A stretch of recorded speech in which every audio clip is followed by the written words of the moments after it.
Habari wapendwa, natumaini wazima na kila mmoja amekuwa akipambana kuweza kuhakikisha afya yake inakuwa bora zaidi. Ikiwa ni muendelezo wa madarasa, na leo nimeamua nije kwa upande wa video ili kuweza kupata madarasa kwa kina zaidi na kumfahamisha mtu mmoja mmoja kuelewa ni kitu gani ambacho anapaswa kukifahamu kuhusiana na kitabu ambacho tunakichambua sasa hivi, au kitabu ambacho tutaenda kupata mfululizo wa madarasa ambayo atakuwa msaada na kuweza kumsaidia mtu mmoja mmoja. Sasa katika muendelezo wa madarasa yetu, au leo tukiingia ndani zaidi na kuweza kuchambua kitabu ambacho kinaitwa In the Flow. Kwa yule ambaye atakihitaji basi utanitafuta WhatsApp na naweza nikakutumia pia. Lakini kikubwa ambacho utakipata kupitia hapa, utapata summary ya kitabu, lakini pia utapata namna ambavyo naweza nikaunganisha na maarifa mengine ambayo nimeyapata kuhusiana na kila topic ambayo tutajifunza kuhusiana na mada ambayo iko ndani ya In the Flow. Yaani maana yake labda kama tutajifunza mifumo miwili ya mwili ambayo dunia imekuwa nayo kwa upande wa mwanamke na mwanaume, basi hapa tutaongeza vitu vingine ambavyo vinaweza vikawa msaada au vikarelate na hapa, au vikaongeza ushahidi zaidi wa kuonyesha ni kitu gani ambacho mwanamke anapaswa kuwa nacho makini, lakini kwa hiyo mwanaume ambaye uko ndani, au vitu gani ambavyo unapaswa kuvizingatia pale ambapo unadili na mwili wa mwanamke. Lakini pia tutakuja kusoma vitu vingi sana ambavyo tutavitazama hapa na tutaona namna gani ambavyo madarasa atakavyokuwa. Kwa hiyo namna pekee ya kuweza kunufaika ni wewe mwenyewe kubakia katika grupu kuanzia mwanzo mpaka mwisho. Na nimesema kwa wale ambao wameondoka usifanye mtu kumrudisha, yani manake nyinyi ambao mmeamua kubaki, kuna ofa yenu au kuna maarifa yenu ambayo ni asili ambayo nitaendelea kutoa, kwa sababu madarasa yale ya permanent au madarasa ya muda ya short yameisha. Kwa sasa hivi nitakuwa natoa madarasa ambayo yanahusu taarifa nyeti au vitu nyeti ambavyo huwa vinaendelea katika dunia, au vitu ambavyo vinatokea lakini watu hawavifahamu au watu wamekuwa wakivichukulia poa kabisa. Kwa hiyo ni vitu ambavyo ni vya msingi na vya kuweza kuzingatia. Sasa juzi nilikutana na mtu ambaye nilikuwa napiga naye story, akawa anazungumza kuhusiana na changamoto ya kutaka kupungua uzito, yani afanyaje ili aweze kupungua uzito. Sasa katika harakati za kumshauri, tukaanza kushauri masuala ya afya au masuala ya chakula, namna gani ambavyo aweze kutumia chakula chake, lakini tukaja kumshauri masuala ya homoni, namna ambavyo homoni zake zinaanza kupelekea mwanamke akapunguza uzito au akaongezeka uzito, na changamoto gani ambazo huwa zinaweza zikajitokeza na mwanamke akaa katika mazingira ambayo si salama. Mfano, kuna kipindi ambacho mwanamke katika mzunguko wa kawaida,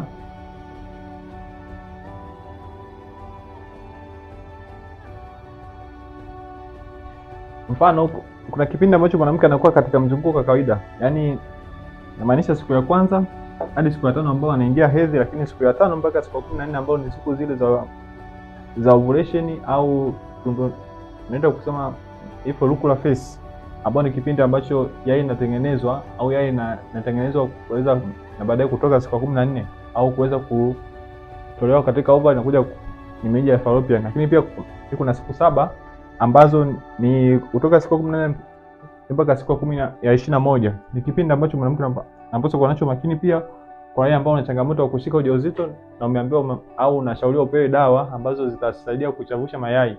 Sasa kipindi cha luteal phase siku 21 ndio kipindi ambacho wataalamu wengi wanashauri mwanamke aweze kwenda kliniki na kuweza kupima homoni ya progesterone ambayo inahusika mara nyingi au utaitambua kwa kuweza kutambua kama yai limetoka au halijatoka, lakini pia na mzunguko siku 7 za mwisho, ambazo katika madarasa ya kawaida au madarasa ambayo nishawahi kufundisha huko nyuma, lakini kwa wewe ambaye mara yako ya kwanza unataka kufahamu kuhusiana na hii mizunguko, ni basi tutembelea mitandao ya kijamii ikiwa mtandao wa YouTube. Nafikiri nimeeleza vizuri sana ni siku gani ambazo mwanamke anapaswa kushika mimba kwa kutegemea mzunguko wake. Sasa yule mwanamke, namna ambavyo nimemshauri kuhusiana na changamoto ya kupunguza uzito kutokana na chakula, lakini pia nikamshauri kuhusiana na homoni zake. Kwa sababu gani wengine wamekuwa na hata kama akiwa na stress apungue uzito, lakini pia kuna mwingine akiwa na stress anapungua uzito. Kwa hiyo kuna vitu vingi sana ambavyo nimemshauri. Nafikiri kadri siku zinavyozidi kwenda, kutokana na mada au topic husika, hapa tutajifunza namna gani ambavyo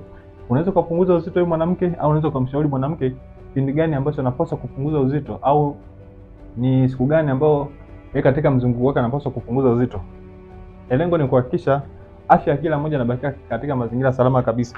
Kwa hiyo ndani ya kitabu chetu cha In the Flow tutajifunza mifumo miwili ambayo inatambulika, lakini wachache wenye kuifahamu, kwa sababu wengi hatupendi kutafuta au kuingia ndani zaidi na kutaka kujua ni kitu gani ambacho kiko ndani ya mwili wa mwanamke na mwanaume. Lakini hapo tutajifunza mifumo miwili ambayo inaendesha wanadamu ambao ni mfumo wa circadian na mfumo wa infradian.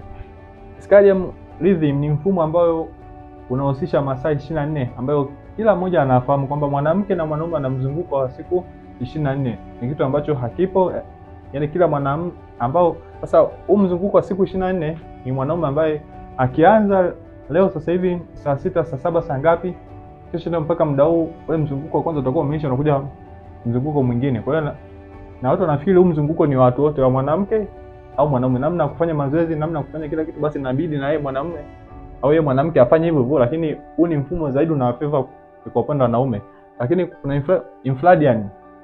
Huu ni mfumo ambao unamfeva sana mwanamke, au ni mzunguko wa siku 28 ambao unafahamika, lakini nishafundisha YouTube kwamba mzunguko sio siku 28, ila ni wastani ya mizunguko yote ambayo ilichukuliwa na kuweza kutambua. Sasa kuna mizunguko una makundi manne ya wanawake ambao na mizunguko tofauti ya kuweza kutambua kwamba wewe ni mzunguko ni upi na upo katika kundi gani. Hilo nimefundisha upande wa YouTube, na pia hapa kadri siku zinavyozidi kwenda nafikiri tutazungumza katika mada ya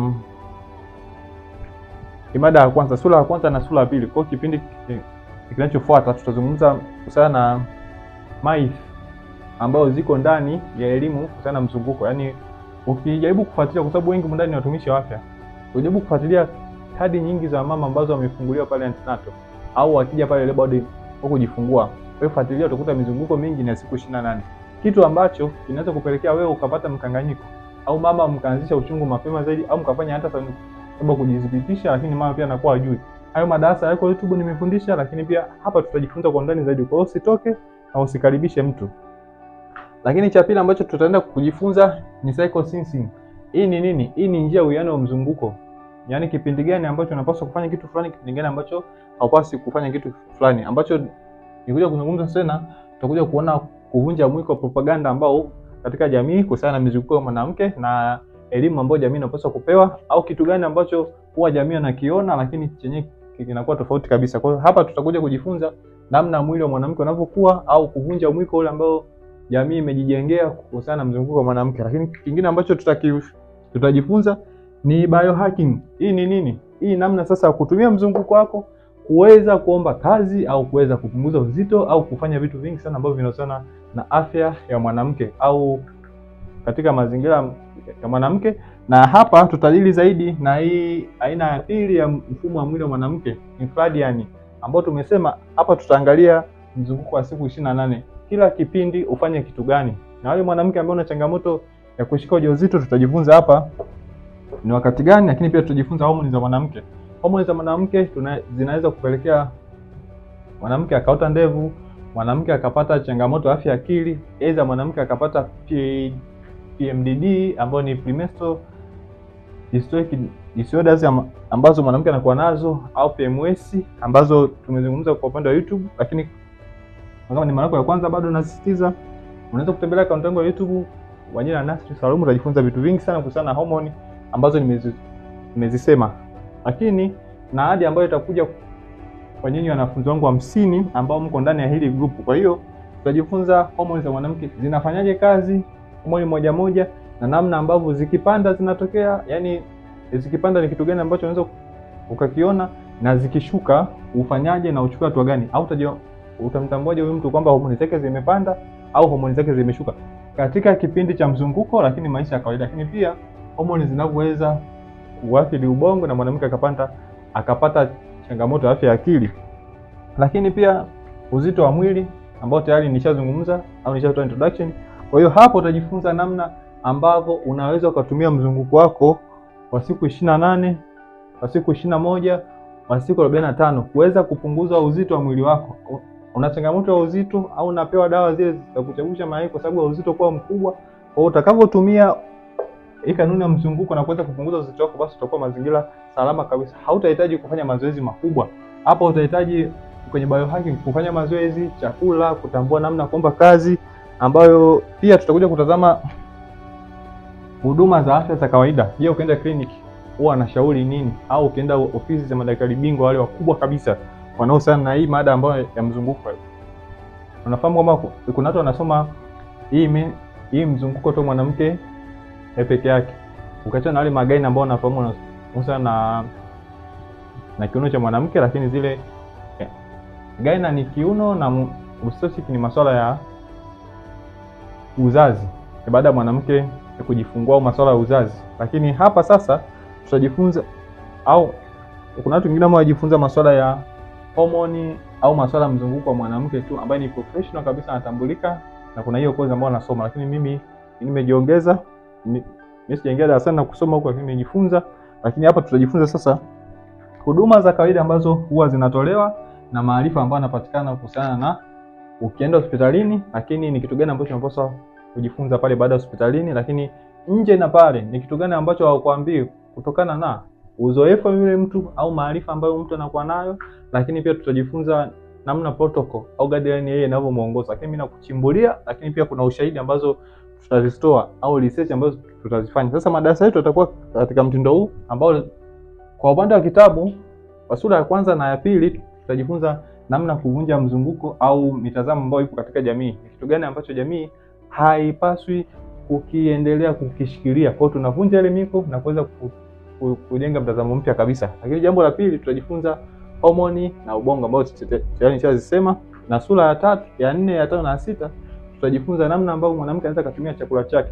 Nilisema kwa mtu ambaye ana changamoto ya kushika ujauzito na inahusisha na masuala ya kumeza dawa, au ameenda kwa daktari akaambiwa inabidi umeze dawa sasa ambazo utazitumia baada ya kutoka tu hedhi, utaanza kumeza ili kuweza kuchavusha mayai yako, na mwisho wa siku utachelewa kuweza kupata ujauzito. Sasa hapa inaweza kupelekea kupata mimba mapacha au ukapata mimba mapacha ambayo watoto watakuwa wengi zaidi, hizo zoe 2, 3, 4, 5.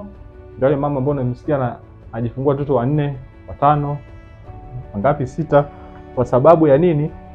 Zile dawa ambazo anapewa. Sasa dawa gani nishazisema mwanzoni, lakini pia tutajifunza namna ambavyo unaweza kutumia chakula bila kutumia hizo dawa. Lakini kikubwa ambacho mimi nasisitiza kila siku na masuala ya dawa ni kuweza kurutubisha tu ili uangukie siku ya 14, lakini mwanamke ana mizunguko tofauti tofauti, na kuna wale ambao ni mara ya kwanza kutumia uzazi wa mpango, naye atakuwa na changamoto ya mzunguko. Kwa hiyo ukitumia hizi dawa ni kama vile unachavusha, lakini sio siku hiyo. Kwa wengi wamejikuta hawapati ujauzito kwa siku ya 14, wanapata siku nyingine amekuwa akijiuliza. Lakini pia tutajifunza mafanikio na kazi. Ni kipindi gani ambacho unakuwa na nguvu zaidi?